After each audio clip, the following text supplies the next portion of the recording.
Alors, nous sommes réunis cet après-midi pour la longue après-midi et pour la soirée, pour ceux qui pourront rester, je vais commencer par ça, pour découvrir le film d'Oliver Stone, Nuclear Now. Donc, certains ont eu la chance déjà de le voir à Bruxelles, d'autres l'ont vu à Rome et d'autres l'ont vu aux États-Unis. Il a rempli les salles et c'est une bonne chose. C'est le deuxième d'Oliver Stone sur le nucléaire, puisqu'il avait déjà fait Pandora, qu'on avait eu la chance de pouvoir projeter aussi il y a quelques années en arrière. Et comme vous le savez, je suis cinéphile, nous sommes des grands cinéphiles, Philippe Herzog est ici présent et moi-même, puisque nous animons un ciné-club sur la géopolitique avec des conférences de géopolitique à l'occasion desquelles nous projetons évidemment le film de grands maîtres du monde entier ou de jeunes talents émergents sur les enjeux évidemment économiques, politiques, géopolitiques, guerre et paix, sociaux, culturels, etc. Donc c'est vraiment formidable. Et du coup, cette séance de ce soir va s'inscrire un peu dans le cycle de ce ciné-club qui s'appelle Open World, Regard croisé. Voilà, ça c'est pour tout à l'heure. Maintenant, nous allons passer aux choses sérieuses, si j'ose dire, mais c'est très sérieux, Oliver Stone. Donc, le défi de la formation au cœur de la relance nucléaire en France et en Europe. Je suis très très contente de terminer ma carrière nucléaire, si j'ose dire. Enfin, j'ai pas tout à fait fini, parce qu'avec Hélène Badia, évidemment, nous allons nous entendre comme la ronde en foire pour, au sein de l'Université des métiers nucléaires. Et avec l'ENEN, je ne vois plus Gabriel Pavel, il est là. Donc, le réseau de l'éducation nucléaire au niveau européen, créé par la Commission. Donc, on va essayer de faire des partenariats, tout ça, et de continuer, bien sûr, une fois qu'on vous aura tous entendus avec les universités et avec les entreprises représentées aujourd'hui. Je suis très contente, j'ai découvert un magnifique sujet. Ça ne veut pas dire que je n'étais pas consciente des enjeux de formation, compétences, emploi, bien sûr.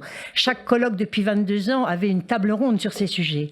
Mais voilà, il fallait yaka, quoi. Il fallait former, il fallait pas oublier les compétences, il fallait qu'on soit bon, il fallait qu'on garde notre leadership, etc.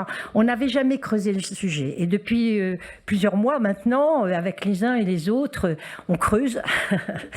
Et on a des questions très pertinentes qu'on va pouvoir poser cet après-midi. Et j'espère sortir avec quelques recommandations, quelques propositions fortes pour que ce défi soit relevé.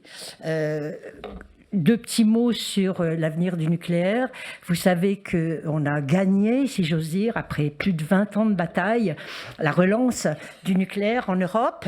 Il y avait une renaissance dans le monde et l'Europe était un peu sur le reculon, on va dire ça un peu comme ça, sous la pression non seulement des écologistes, mais aussi, il faut le dire, de l'Allemagne et de la Commission qui pensaient qu'on allait pouvoir faire un mix électrique sans le nucléaire. Puisque le Green Deal, je vous le rappelle, 2050, 100% de NR, si vous voulez dire, il fallait supprimer tout notre parc. Nous, vent debout depuis 20 ans, on a dit non, non, non, on gardera cette industrie, c'est une industrie d'avenir, c'est l'industrie du futur, c'est bien pour l'énergie, c'est bien pour la prospérité, c'est bien pour la santé, c'est bien pour les arts, c'est bien pour le spatial, c'est bien pour le numérique, bref, il nous faut du nucléaire, n'est-ce pas? Je regarde Vincent. Et donc, eh bien, bonne nouvelle. Après de nombreuses batailles, quelques-unes épiques, il faut le dire, n'est-ce pas Elisabeth? Je te vois dans la salle, on les a menées ensemble, et tout récemment pour la taxonomie, mais déjà, pour reconnaître le nucléaire, au moins qu'il soit décarboné, parce que c'était même nié, des choses scientifiques, il n'y avait pas de choses politiques là derrière. Nous avons mené depuis la bataille sur la réforme du marché. Alors nous, avec Philippe Herzog, ça fait 20 ans qu'on mène cette bataille de la réforme du marché. Et nous avons mené aussi la bataille pour construire un pacte de solidarité énergétique en Europe, pour que les États qui avaient envie de faire le choix du nucléaire, puisque c'est encore un choix souverain, et heureusement, puissent coopérer et travailler ensemble. Or, le marché, non seulement ne permet pas des investissements de long terme, puisque c'est un marché concurrentiel de court terme, mais il ne permet pas la coopération, puisque c'est un marché concurrentiel. Donc, on avait besoin de réformer le marché. Et pour l'investissement de long terme, on a fait des colloques en pagaille là-dessus, avec la création des assises de long terme à Bruxelles, quand Philippe était député, qu'il était conseiller ensuite de Michel Barnier. Et puis, nous avons, bien sûr, travaillé à la coopération coopération des États. Donc on a fait des colloques à Bruxelles, à Budapest, à Varsovie, à Berlin même, hein, à Helsinki, bien sûr à Paris, pour essayer de convaincre les États de se mettre d'accord, mais moins les États, on était plus branchés, nous, sur la société civile. C'est-à-dire qu'on essayait de voir comment on pouvait ou pas créer une filière européenne nucléaire et comment on pouvait mobiliser les acteurs de la société pour une appropriation de la technologie et influencer, bien sûr, et faire pression auprès de nos institutions pour que le nucléaire puisse être dans le mix électrique. On ne voulait pas l'imposer à ceux qui n'en voulaient pas, mais au moins permettre à ceux qui le voulaient de pouvoir le développer. Je n'irai pas plus loin parce que on a mis le pied dans la porte. On a gagné un petit bout de réforme du marché qui n'en est pas vraiment une. Hein, la concurrence, c'est inscrit dans le marbre. On l'a encore vérifié, mais au détriment d'ailleurs de nos grands champions européens, dirait notre président, que je suis allé écouter à la Sorbonne jeudi dernier. Non, on ne peut pas faire des grands champions européens. Il faut les saucissonner en 1000 tranches. C'est l'unblending, ça s'appelle. Et on les affaiblit. Et puis quand ils sont grands et qu'ils gagnent beaucoup de sous, de toute façon, les États qui sont peines financièrement, voilà, et ça aide à compenser les caisses de l'État. Donc nos entreprises ne sont pas toujours en bonne santé et notre fleuron industriel, EDF, a payé très cher l'actionnariat de l'État français et la régulation de l'État français au niveau bruxellois. Vous m'excuserez, je peux dire tout ce que je veux, moi, ici. Hein. Donc je ne suis pas personne ne m'oblige à donner la bonne parole. Je dis, je provoque, mais en même temps, on pose les questions, non pas pour embêter les gens, ou les gouvernements, ou les institutions, ou les entreprises, ou les acteurs, mais pour avancer ensemble, trouver les réponses et aller de l'avant. Mon métier à moi, c'est d'infléchir les politiques publiques. Donc vous comprendrez bien que je regarde ce qu'ils font, puis quand ça ne me plaît pas, je le dis. Et puis on essaye de mobiliser la société pour changer les choses. Alors, on a gagné un petit bout de réforme du marché, on a surtout gagné des dérogations au marché avec des contrats long terme, le CFD, Contract for Difference, je n'explique pas, tout le monde est au courant ici. On a gagné également le RAB, les actifs régulés, en tout cas au Royaume-Uni, pas encore chez nous, mais ce serait bien, sauf pour RTE peut-être quand même, hein, qui a ce modèle de contrat long terme. Et puis on voudrait... Mais ça ne fait pas encore une réforme de marché. Donc la bataille est encore devant nous. Hein. Et puis, on a gagné l'Alliance des États nucléaires. Alors ça, je me réjouis, parce que la coopération... Vous m'êtes témoin pour ceux qui suivaient les entretiens européens. Ça fait 12 ans qu'on avait mis le pacte de solidarité dans le débat, et on a avancé l'idée des coopérations renforcées il y a 6 ans, et il y a 3 ans on a proposé une coopération structurée permanente pour le nucléaire, un peu comme dans la défense. Et là on a eu le gouvernement, c'était Anne-Sophie Mourlon qui était là, Sophie tout simplement, et qui ça a débouché quand même, faut le dire, sur l'Alliance. Alors l'Alliance, on est content, mais il ne faut pas que ça reste une déclaration d'intention, il faut aller plus loin, et nous on veut pas seulement une alliance pour les SMR comme l'a proposé la Commission, ça fait beaucoup d'effets pervers, j'en parlerai tout à l'heure, on veut une alliance pour les EPR.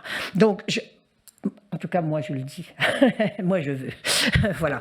Parce que relancer le nucléaire, faire 150 gigawatts d'ici 2050, ça veut dire 35 réacteurs de type EPR, ça veut dire aussi 450 000 recrutements, chers amis. Donc là, les jeunes qui êtes ici et les moins jeunes, si vous avez envie de vous reconvertir, c'est maintenant. Vous avez en face de vous les universités, l'université de Caen, je remercie l'AMRI d'être là, l'université des métiers, vous avez l'école des arts et métiers, vous avez d'autres écoles, la National Skill Nuclear Academy. Tricia, je ne te vois plus, tu es par là, voilà. Et vous avez bien sûr les entreprises qui embauchent et qui recrutent et qui auront besoin, EDF, le CEA, Orano, et les entreprises associées, j'en ai oublié une importante, je ne sais plus laquelle, peu importe, du grand secteur nucléaire. Et puis les entreprises associées, je remercie Montero, Annabelle, merci d'être là. Et puis bien sûr Eiffage, qui vient de gagner le contrat Appenly, vous m'excuserez du peu, les 2 prochains UPR, normalement, si ça voit le jour, ce sera Eiffage qui fera le génie civil. Donc, un très gros chantier s'il en est, là aussi, beaucoup de métiers. Donc je vais m'arrêter là pour vous dire qu'on va cet après-midi examiner un petit peu toutes ces questions avec une ouverture faite par Vincent Lebiet. Je remercie d'être là, cher Vincent. Joël Barre est excusé, mais Voilà, place aux jeunes, hein, c'est normal. Moi d'ailleurs, je ferai la place l'année prochaine aussi aux entretiens européens. Et puis, qui va nous parler pour la délégation interministérielle au nouveau nucléaire. Et puis, nous aurons Hervé Maillard qui va nous parler aussi pour EDF et pour les métiers du nucléaire un peu plus largement, pas au nom du GIFEN, mais quand même pour toutes les entreprises qui sont dans la filière. Et puis nous aurons une première table ronde présidée par Hélène Badia. Chère Hélène, je suis vraiment très contente, elle est très dynamique, je dirais que ça sur elle. Elle est partout là en ce moment et elle veut recruter 10 000 jeunes par an. Donc stage, alternant, emploi, tout est bon. Hein, on a besoin de monde.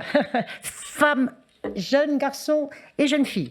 Et puis elle animera la première table ronde sur la mise en relation de l'offre et de la demande entre les entreprises et les grandes écoles. Et puis en plus, nous entendrons l'AIEA, n'est-ce pas, qui va nous dire ce que vous faites en Europe, il faut le faire dans le monde entier. Hein, et il faudra peut-être coopérer aussi à cette échelle. Et d'ailleurs, j'ai entendu Luc Rémond qui nous a dit « Nous, on démarrera en France quand on aura un effet de série en Europe ». Alors, ça peut être une bonne nouvelle, ça peut être une pas bonne. Voilà, tout va dépendre de nous. Et puis, nous aurons une deuxième table ronde animée par Gabriel Pavel, le directeur de l'ENN, qui nous parlera, lui, des nécessaires coopérations à l'échelle européenne et dans des réseaux à construire entre les universités, entre les entreprises et surtout entre les universités et les entreprises. Et pourquoi pas créer des interfaces entre les deux pour aller de l'avant. Vincent, c'est à toi.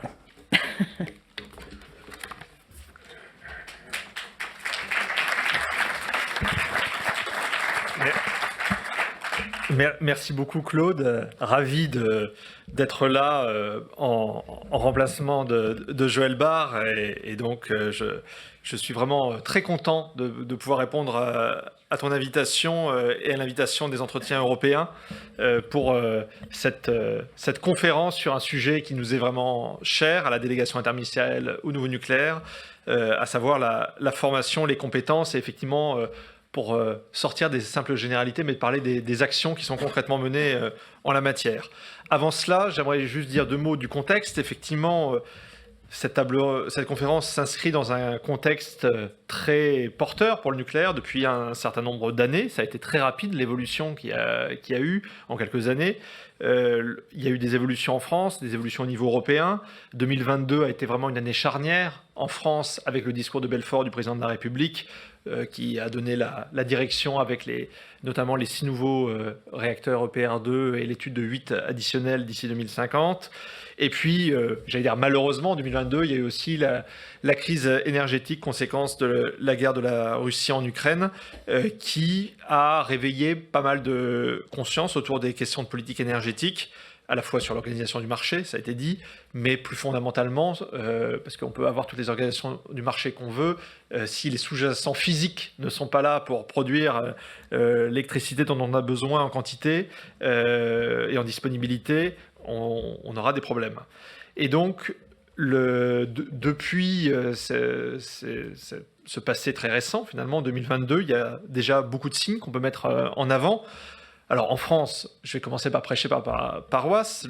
L'État a dit qu'il était temps de mettre en place une nouvelle entité que je représente aujourd'hui, donc la délégation interministérielle au nouveau nucléaire, afin de superviser les projets de nouveau nucléaire en France. Donc j'ai parlé des EPR2, mais il y a aussi les SMR, je pense au SMR d'EDF Neward, et les projets dans l'aval du cycle ou dans l'amont du cycle. C'est-à-dire qu'on voit bien que la dynamique qu'il y a dans le nucléaire ne se limite pas aux nouveaux gros réacteurs qui sont effectivement le pilier de notre sécurité énergétique sur le long terme, mais qu'il y a tout un ensemble de projets au pluriel.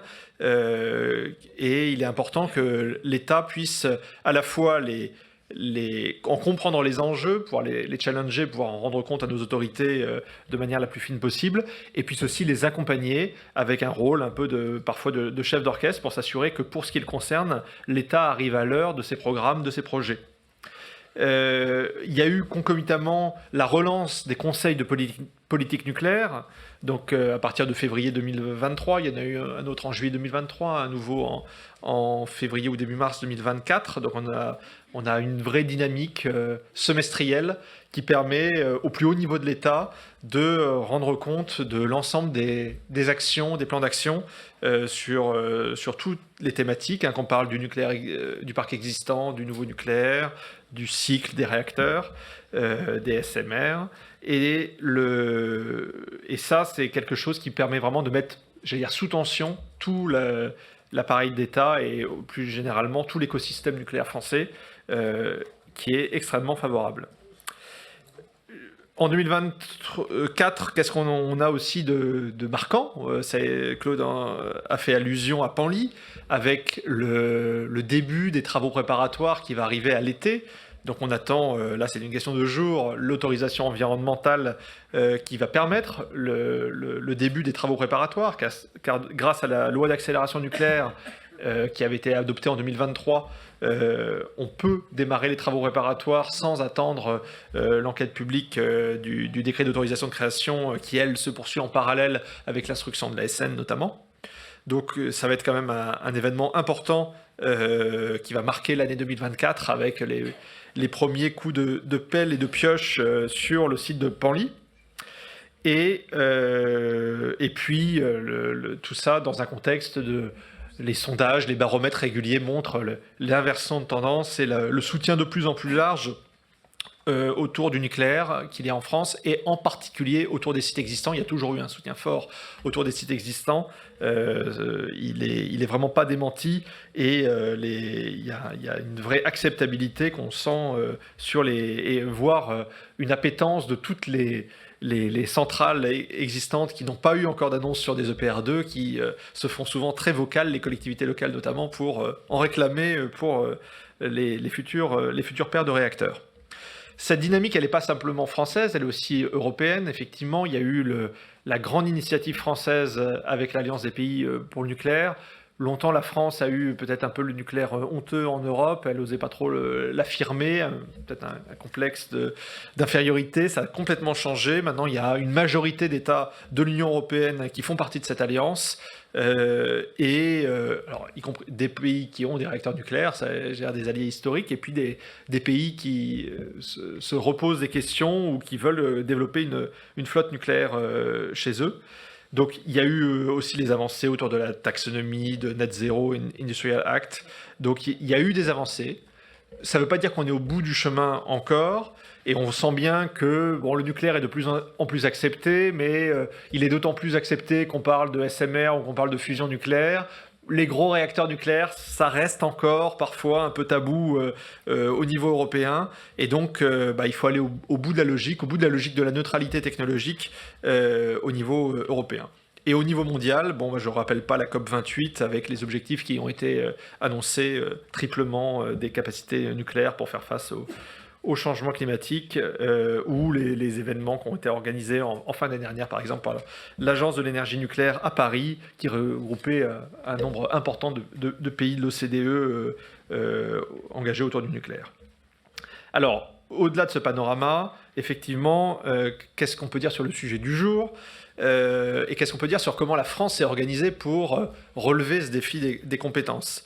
Moi, j'aimerais souligner le grand sérieux, la grande structuration de la démarche qui a eu lieu en France avec les decks nucléaires, le programme Match, le plan d'action de l'Université métiers du nucléaire. Je ne vais pas venir en détail puisque ça va être exposé dans les tables rondes qui suivent, notamment par Hélène pour la première table ronde.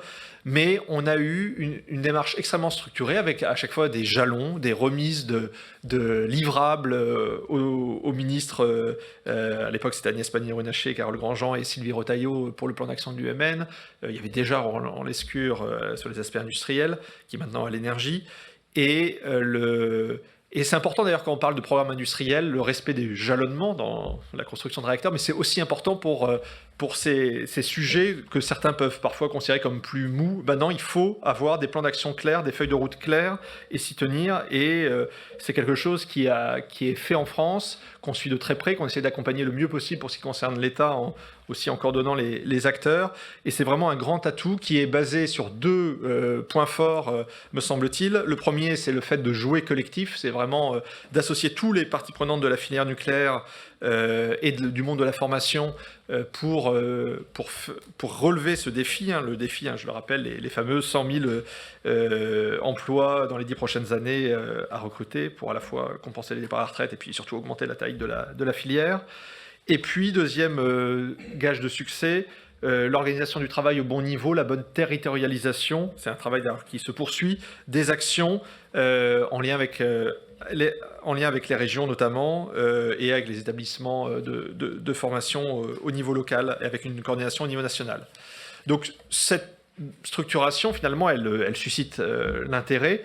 Il y a beaucoup de pays qui soit échangent avec la filière française ou qui nous contactent nous aussi, des homologues. Il commence à y avoir des DIN d'autres pays, des équivalents, notamment au Royaume-Uni, en Suède, qui nous ont contactés pour en savoir plus sur comment ça fonctionnait en France.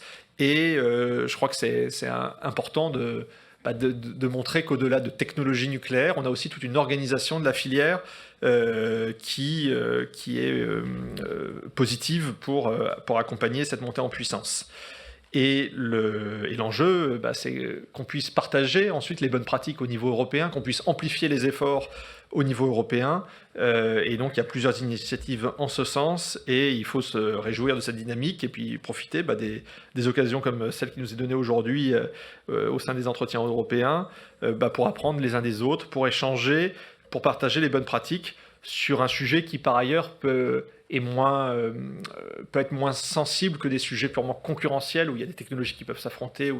Là, il y a une sorte d'externalité positive globale qui est recherchée à l'échelle européenne, de disposer de compétences et à la fin d'une supply chain compétente et suffisamment gréée.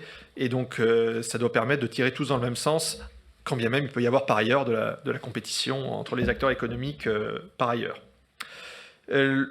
Pour terminer, peut-être quelques enjeux ou interrogations que j'aimerais lancer en débat, et nul doute que les tables rondes qui vont venir s'attacheront à y répondre. On a beaucoup parlé du sujet de l'attractivité, effectivement, des métiers industriels en général. Je pense qu'il ne faut pas forcément cibler sur le nucléaire. Il y a une révolution culturelle à faire pour que l'attractivité des métiers industriels et singulièrement nucléaires remonte.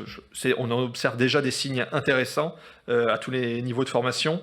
Et il faut poursuivre cette dynamique et trouver des bons vecteurs pour accompagner cette attractivité. On en parlait au lancement de la semaine des métiers du nucléaire à Cherbourg. C'est-à-dire qu'il y a plusieurs angles possibles. Il y a l'angle décarbonation, la grande cause. Je participe à un secteur d'activité qui apporte une partie de la solution à ce grand défi pour l'humanité qu'est le réchauffement climatique. Et il peut y avoir aussi plus prosaïquement, c'est ce que nous disait le coordinateur Grand Chantier à Panly, des gens, ils sont aussi passionnés d'être sur des grandes aventures, des grands chantiers. Il ne faut pas opposer, il faut conjuguer les deux, c'est-à-dire trouver tous les vecteurs de motivation, de mobilisation à tous les niveaux de formation. Il y a un sujet aussi qui est important pour la filière, c'est l'intégration. C'est-à-dire, une fois qu'on a réussi l'attractivité, la formation des gens, jeunes et moins jeunes d'ailleurs, parce qu'il n'y a pas que de la formation initiale, comment on s'assure que pour l'essentiel, ils partent dans la filière nucléaire, ils y partent et ils y restent le plus longtemps possible, et donc ils y trouvent les conditions d'intérêt, d'épanouissement adéquates. Et donc ça rejoint d'autres grandes problématiques de la filière nucléaire, c'est-à-dire cette filière, elle doit être aussi attractive par ses méthodes de travail et par finalement la manière la capacité de rétention, j'allais dire, de ces salariés en leur proposant en permanence des perspectives intéressantes.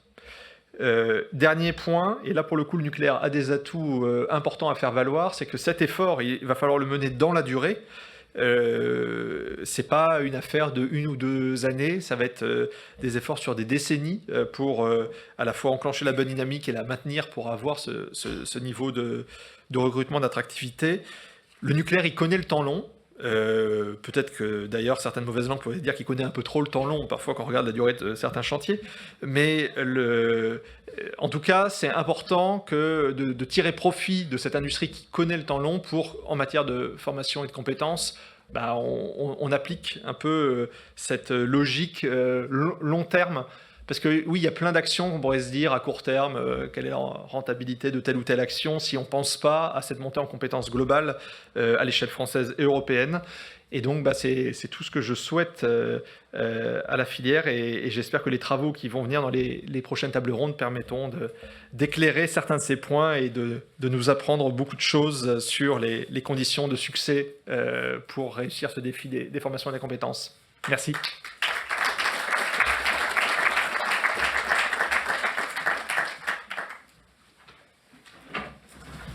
Alors Hervé, ben voilà, j'en ai parlé tout à l'heure, Hervé Maillard, donc l'entreprise que j'ai oubliée de citer, la grande. Comment ai-je pu l'oublier? C'était Londra, c'est ma préférée en plus, Pierre-Marie. Excuse-moi, mais je suis sûre que tu ne m'en voudras pas. Hervé, c'est... Oui, merci beaucoup Claude, merci Vincent pour ces propos introductifs. Chers collègues, chers amis, je suis très heureux de parler sur ce sujet du renouveau du nucléaire en Europe et son impact sur le marché de l'emploi. Mes propos vont quelque peu se recouper avec ceux de Vincent, mais ce n'est pas forcément très grave. Mais quand on regarde le titre de cet après-midi, on lance une aventure qui nous emmène au-delà de la fin de ce siècle et du début du siècle prochain. Vincent disait des décennies. Ce qu'il faut voir, c'est qu'une construction de centrale nucléaire, je vous l'ai fait rapidement, c'est une dizaine d'années, petite dizaine d'années. L'exploitation, 60 ans. Le démantèlement, 15 ans. Le traitement des déchets, bien évidemment, des déchets venant du démantèlement plus long. Donc, on parle de décennies, on parle de siècles. Et quand on parle d'emploi, on parle de générations. Donc, ce qui veut dire que les enfants de ceux qui vont travailler sur Panly, qui seront conçus sur Panly, je dirais, parce que quand on fait un chantier de dizaines d'années, il ne faut pas exclure que les gens qui sont venus construire la centrale rencontrent leur âme sœur sur leur chantier, et donc du coup, et également des enfants, et donc les enfants qui seront sur Panly risquent fortement de travailler sur Panly. Et on le voit bien, ça a été dit je crois par Claude, le fait que les gens qui travaillent autour des centrales nucléaires sont depuis très longtemps favorables au nucléaire. Et quand on s'éloigne de quelques dizaines, 20 km, peut-être un peu plus, là on tombe effectivement sur des gens qui sont opposés au nucléaire. J'ai été patron de site et je sais que c'était Nogent-sur-Seine et la ville de Nogent était... Tout le monde était favorable à la centrale. L'emploi, les écoles, les taxes, et voilà. Donc ça, c'était pour donner un peu le panorama, c'est-à-dire que les emplois, le travail que fait Hélène sur l'UMN, va l'amener à travailler sur ce sujet au-delà de la fin du siècle. Hélène, bienvenue. Alors, ce que je voulais aussi dire, c'est un sujet qui me tient beaucoup à cœur, c'est qu'aujourd'hui, quand on met l'énergie nucléaire en perspective, il faut prendre en compte le fait que dans le monde aujourd'hui, il y a 1 milliard de personnes à peu près qui n'ont pas accès à l'électricité. Alors, quand on regarde ça, ça veut dire pas accès au confort minimum, à l'éducation pour les jeunes et autres. Et alors personnellement, je considère que c'est inacceptable. Et si on veut offrir le minimum de confort, l'accès à l'énergie, bien évidemment, aujourd'hui, il faut offrir des accès à une énergie décarbonée et une énergie d'avenir. Alors quand on parle d'énergie décarbonée, ça peut être le solaire, ça peut être l'éolien, et bien sûr, ça peut être le nucléaire. Alors, donc, ce qui veut dire que les pays industrialisés, ils doivent développer des solutions pour ces pays-là. C'est une question d'éthique, c'est aussi une question, à mon avis, d'équilibre géostratégique dans le monde. Et l'Europe doit se doter de solutions. Alors on commence à le faire avec l'EPR, on le voit à Newhard, on voit les réacteurs avancés, je ne vais pas trop donner de nom, mais des réacteurs qui peuvent fournir de la chaleur, qui peuvent fournir des services de production d'hydrogène, donc des réacteurs non électrogènes, et pour lesquels on pourra, dans le monde, en Afrique, en Inde, offrir des solutions pour offrir un accès à l'énergie à ces gens qui ne l'ont pas aujourd'hui. Alors quand on regarde le monde d'aujourd'hui, les émissions de gaz à effet de serre continuent d'augmenter avec le risque croissant donc, sur le changement climatique. Hein. On le voit tous les jours en Europe, on le voit aux États-Unis. Je ne sais plus combien de tornades il y a eu hier ou avant-hier aux États-Unis. Mon épouse m'avait sorti le chiffre, j'ai failli tomber par terre. Ce qui est particulièrement intéressant aussi, c'est de regarder les conclusions de la COP avec, de mon point de vue, 3 événements majeurs qui se sont déroulés le 2 décembre, fin d'année dernière, début décembre de l'année dernière. Il y a eu un engagement de 20 pays en faveur du triplement de l'énergie nucléaire dans le monde. Donc il y avait des pays européens, des pays non européens, la présence du président Macron et d'Agnès Pannier. Donc la France avait joué un rôle extrêmement actif dans l'organisation de cet événement. Il y a un deuxième point qui est à mon avis fondamental également, c'est l'inscription du nucléaire en tant que solution pour la décarbonation dans la résolution finale.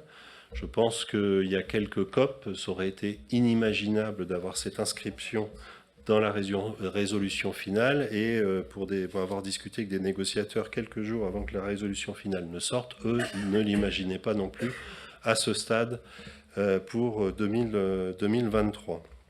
Alors ça ouvre déjà une tendance politique acceptée par l'ensemble des pays qui participent à la COP, de dire que le nucléaire peut être reconnu comme une solution pour la décarbonation, et ça ouvre donc la porte à des financements pour les entreprises, pour les pays qui veulent s'engager dans cette direction. Donc c'est pas neutre du tout. Et puis le troisième événement qui lui n'a pas été très médiatisé, c'est qu'en marge de la COP, il y a eu un événement qui avait été organisé donc, par les Émiratis, qui accueillaient la COP cette année, et World Nuclear Association.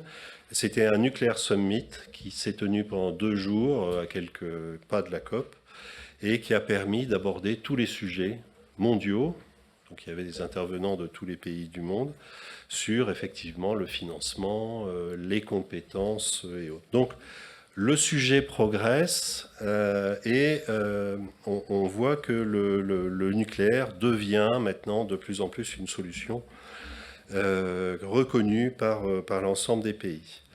Alors, face à ça, ça a été dit rapidement, mais la pandémie de 2019-2020 a quand même mis en lumière des réformes nécessaires, en particulier sur la nécessité de relocaliser certaines industries, la nécessité de nouvelles collaborations internationales pour éviter des replis complets sur soi. Et quand on dit ça en Europe, bien évidemment, les collaborations internationales, elles doivent être dans un contexte européen.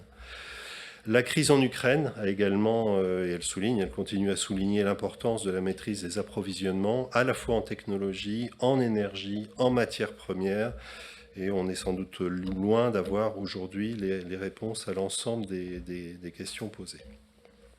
Alors en Europe, de nombreux pays maintenant commencent à annoncer le nucléaire. On peut bien évidemment citer la France qui avait voté un texte en 2019 sur la fermeture de 12 réacteurs d'ici 2035. Ce qui n'est plus du tout d'actualité suite au discours de Belfort. On a la Belgique qui est en train de revisiter sa position sur la fermeture de ces 7 réacteurs nucléaires d'ici 2025, c'est demain. Et puis, on a eu en 2023 énormément d'annonces gouvernementales en Pologne, République tchèque, Suède, Pays-Bas, qui relancent, Hongrie aussi, qui relancent ou qui prolongent, qui acceptent de prolonger leurs réacteurs. Alors, l'Alliance européenne du nucléaire, elle a été citée, c'est un élément extrêmement important qui est un événement plutôt politique et pas un événement industriel. il sera ni sur les compétences. Alors il ouvre la voie par le fait que c'est une alliance politique, mais disons qu'il n'est pas ciblé ni sur l'alliance industrielle ni sur les compétences. Et donc je dirais c'est à nous tous de nous prendre en main pour travailler sur ces deux sujets, fondamentaux. Claude a donné les chiffres. La relance du nucléaire en Europe, c'est 150 gigawatts. Dans le futur mixte énergétique d'ici 2050, 450 000 travailleurs à trouver en Europe. Et donc, il faut que chaque État qui a fait le choix du nucléaire se dote d'une capacité à préparer son avenir.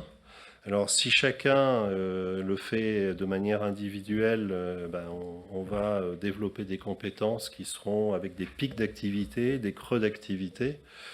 Et je pense que l'Europe peut jouer un rôle extrêmement important pour avoir un lissage d'activité de tous les projets. Bien évidemment, tous les projets ne vont pas avoir besoin de génie civiliste en même temps, ne vont pas avoir besoin d'électriciens, de monteurs en même temps. Et donc, j'en suis persuadé, on peut avoir une capacité de lissage quand on travaille sur ces questions-là au niveau européen qu'on n'aura pas en France ou dans quelques pays européens que ce soit. Ce qui est important, c'est que tous les niveaux de qualification sont concernés. On ne va pas viser que les bacs plus 5, bien évidemment. On va viser les bacs pro. Enfin, je pense qu'Hélène reviendra sur cette question. Donc, tous les niveaux de qualification, je suis tenté de dire aussi toutes les passions métiers qu'on peut avoir, parce que je pense qu'on peut être passionné par être un soudeur, travailler sur la sûreté nucléaire, travailler sur l'exploitation, aussi bien que passionné par gérer un projet qui comprend plusieurs dizaines ou centaines de milliers d'activités. La France, c'est un des rares pays à maîtriser l'ensemble de la technologie nucléaire, depuis la R&D, le design, la construction, l'exploitation, le démantèlement, la gestion des déchets, le cycle complet du combustible.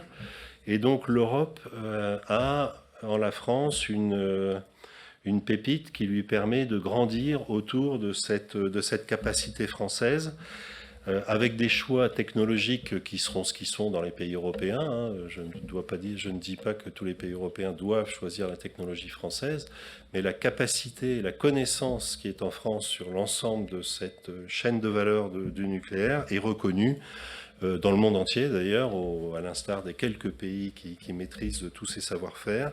Et en Europe, c'est le seul pays qui maîtrise tout cet ensemble-là. Donc, de mon point de vue, l'Europe doit favoriser la mobilité entre les pays. Ce n'est pas encore fait, ce n'est pas complètement fait dans la loi, il y a des freins.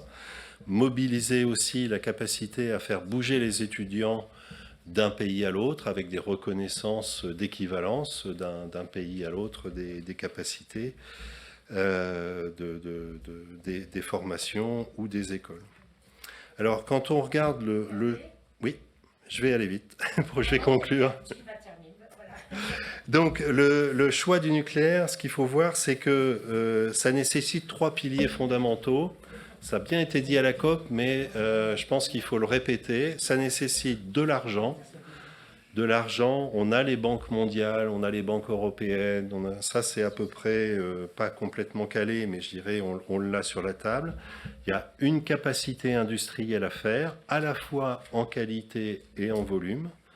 On le voit qu'aujourd'hui, la filière française doit monter au niveau de capacité, au niveau de qualité dans le domaine du nucléaire, mais également en niveau de capacité pour pouvoir faire 14 réacteurs avant 2050. C'est la demande du gouvernement.